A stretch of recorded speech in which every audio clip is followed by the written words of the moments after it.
अस्सलामुअलैकुम, मैं हूं सैयद शहरयार। आप देख रहे हैं मेरा यूट्यूब और फेसबुक पेज। सारा इनाम के कत्ल का यह वाकया 23 सितंबर बरोज़ जुम्मा सुबह 10 से 11 बजे के दरमियान पेश आया था। इस मुकदमे की FIR के मुताबिक कत्ल की इस वारदात की इतला मुलजिम शाहनवाज की वालदा समीना शाह ने पुलिस को खुद दी थी। इतला मिलने के बाद पुलिस जिस वक्त चकशजाद में वाक़या फार्म हाउस पर पहुंची तो मुलजिम ने पुलिस को देखते ही खुद को कमरे में बंद कर लिया था। ताहम पुलिस ने कमरा खुलवाने के बाद मुलजिम को काबू में कर लिया था और FIR के मुताबिक जब मुलजिम को कमरे से निकाला गया तो उसके कपड़ों के ऊपर खून के धब्बे भी मौजूद थे। और FIR के मुताबिक मुलजिम ने इब्तदाई तफ्तीश के दौरान पुलिस को यह भी बताया कि हमारे दरमियान लड़ाई हुई थी, जिसके बाद मैंने सारा इनाम को सर पर डंबल मारकर कत्ल कर दिया और इसकी लाश को वॉशरूम में छुपा दिया। FIR के मुताबिक ये भी कहा गया कि मुलजिम ने आला यानी जिसे डंबल के तौर पर कत्ल करने के लिए इस्तेमाल किया उसको खुद बरामद करवाया, जिस पर इंसानी खून और बाल भी लगे हुए थे। FIR के मुताबिक मुलजिम का कहना था कि इसने डंबल के मुतअद्दिद वार अपनी अहलिया के कत्ल पर किए। याद रहे कि शाहनवाज अमीर जो हैं ये अयाज अमीर साहब के साहबजादे हैं,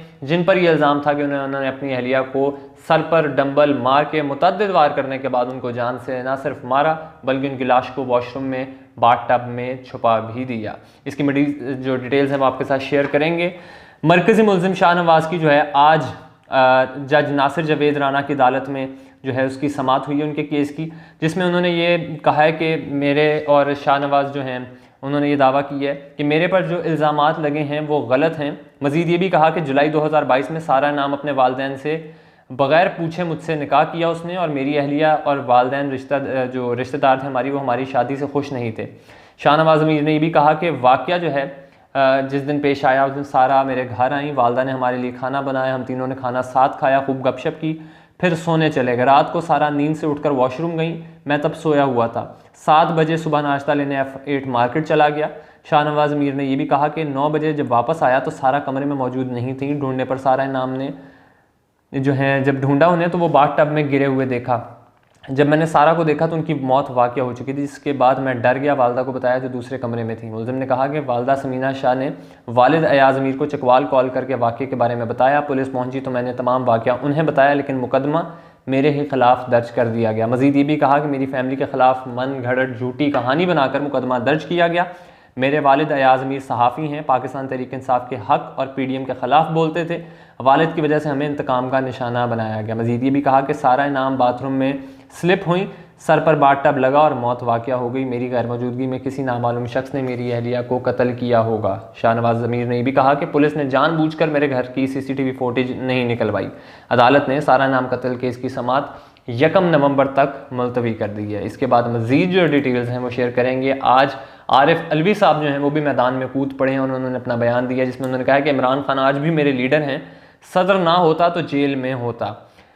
गुफ्तगू करते हुए इंटरव्यू में आरिफ अलवी साहब उन्होंने कहा कि इलेक्शन जनवरी में होंगे। इंतखाबात के मामले पर जब इलेक्शन कमीशन को ख़त लिख कर मामला हल करने की तजवीज़ दी तो उन्होंने जवाब में कहा ज़रूरत नहीं है। आरिफ अलवी ने कहा कि अगर मैं हज पर ना गया होता तो इलेक्शन एक्ट 2017 के जाने वाली तरमीम पर दस्तखत ना करता, क्योंकि ये आइन के ख़िलाफ़ है। एक्ट 57/1 को तब्दील किया मगर इस पर दस्तखत नहीं किए। सदर ममलिकत ने कहा कि अगर अवान सदर में ना होता तो आज मैं भी जेल में होता और चेयरमैन तहरीक इंसाफ मेरे लीडर हैं। उन्होंने वाज़ह कहा कि जस्टिस काजी फ़ाइज़ ईसा के ख़िलाफ़ रेफरेंस मैंने नहीं भेजा बल्कि वज़ीर-ए-आज़म हाउस से आया था।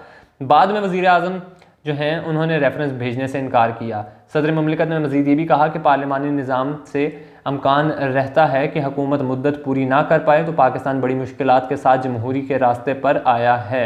मज़ीद भी कहा कि ओहदा ना छोड़ने की वजह बयान करते हुए जब उन्होंने बताया तो कहा आइन कहता है नया सदर मुंतखब होने तक मौजूदा सदर अपनी जिम्मेदारियां जारी रखेगा, अगर मैं ओहदा छोड़ दूं तो ये पाकिस्तान के लिए नामुनासिब है। इसके अलावा जहां आरिफ अलवी साहब की हमने गुफ्तगू की तो आज फिर जुल्फ़ी बुखारी जो हैं उनको भी इंटरपोल के ज़रिए गिरफ़्तार करके पाकिस्तान लाने का फ़ैसला हो चुका है।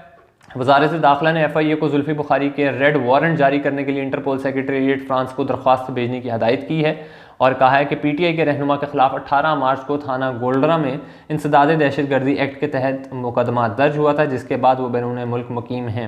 FIA इंटरपोल के ज़रिए जुल्फ़ी बुखारी को गिरफ़्तार करके उनकी कानूनी कार्रवाई शुरू की जाए। अब देखते हैं कि हमने पहले भी बहुत जो है इस तरह के केसेस देखे और सुना कि इंटरपोल के ज़रिए जो है उन्हें गिरफ़्तार किया जाएगा मगर इस तरह के दीगर मामला हमने देखे उनमें कोई जो है वो हमें रिस्पॉन्स नज़र नहीं है। मगर जुल्फ़ी बुखारी का केस एक डिफरेंट केस है। अब देखते हैं जुल्फ़ी बुखारी को आया गिरफ़्तार किया जाता है या नहीं। इस सब के अलावा पाकिस्तान तहरीक इंसाफ के दौर में सरकारी सोशल मीडिया टीमों के ज़रिए बड़े पैमाने पर प्रोपेगेंडा किए जाने का इंकशाफ हुआ है। इस मुतल्लिक मौसूला दस्तावेज़ में बताया गया है कि खैबर पख्तूनख्वा के बजट में इस प्रोजेक्ट की लागत 870 मिलियन रुपये रखी गई थी। सालाना तरक्याती प्रोग्राम की आड़ में सोशल मीडिया टीमों को जो है वो बयानियाँ फैलाने का टास्क दिया गया था और दस्तावेज़ के मुताबिक सोशल मीडिया अकाउंट्स को सियासी मकासद, प्रोपेगेंडा मुहिम और डिसइंफॉर्मेशन के लिए इस्तेमाल किया गया। और दस्तावेज़ के मुताबिक सोशल मीडिया टीम में शामिल जो मुलाजमीन थे उनकी तनख्वाह 25,000 से 40,000 रुपये तक थी और PTI के रियासत मुखालिफ प्रोपेगेंडे में शामिल पहले से मौजूद 800 अकाउंट्स की तहकीकात की गई है। अब सोशल मीडिया के ज़रिए जो है वो टॉप ट्रेंड में रहना पाकिस्तान तहरीक इंसाफ चेयरमैन का मशगला था, ये कहा है फिरदौस आशिक अवान ने।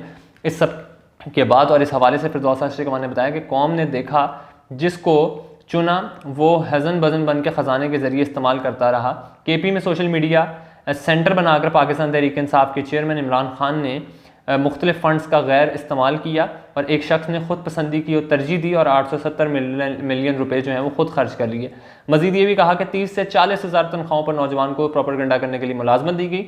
800 से ज़ायद जाली अकाउंट्स के ज़रिए मुल्क का जो है बेड़ा गर्क हुआ, मुल्क को तबाह किया। सरकारी वसाइल से पाकिस्तान तहरीक इंसाफ का झूठा बयानिया फैलाया गया और रियासती इदारों को सोशल मीडिया पर जाली अकाउंट से निशाना बनाया गया।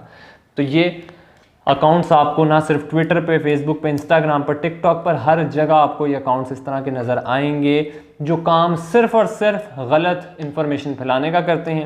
एक मखसूस जमात के ख़िलाफ़ या मखसूस जो है रियासत का इदारा उसके ख़िलाफ़ बैठ कर सिर्फ़ और सिर्फ एक मुहिम चलाते हैं।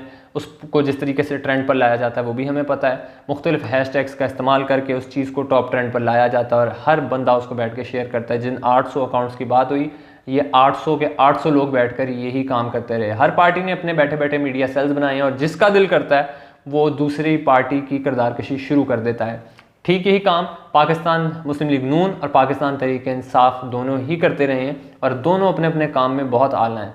तो दोनों ने जो है एक दूसरे पर कीचड़ उछाला है और सियासत को मज़ीद गंदा किया है इस सब से। अब 800 अकाउंट्स की डिटेल्स जो हैं अभी तक वो शेयर की गई हैं और जिस तरीके से जो है KP का बजट वो सिर्फ इन मखसूस कामों के लिए इस्तेमाल होता रहा और पैसे देकर लोगों से जो है वो ट्रेंड चलवाए गए और जिस तरह मैंने पहले बताया कि सिर्फ एक दूसरे की ज़ात पर अटैक हुए और कुछ भी नहीं हुआ। तो लिहाजा नुकसान सिर्फ और सिर्फ पाकिस्तान का हुआ, पाकिस्तान की रियासत का हुआ और पाकिस्तान की आवाम का हुआ। मिलते हैं नेक्स्ट वीडियो में। अपना बहुत सारा ख्याल रखिए। अल्लाह हाफ़िज़।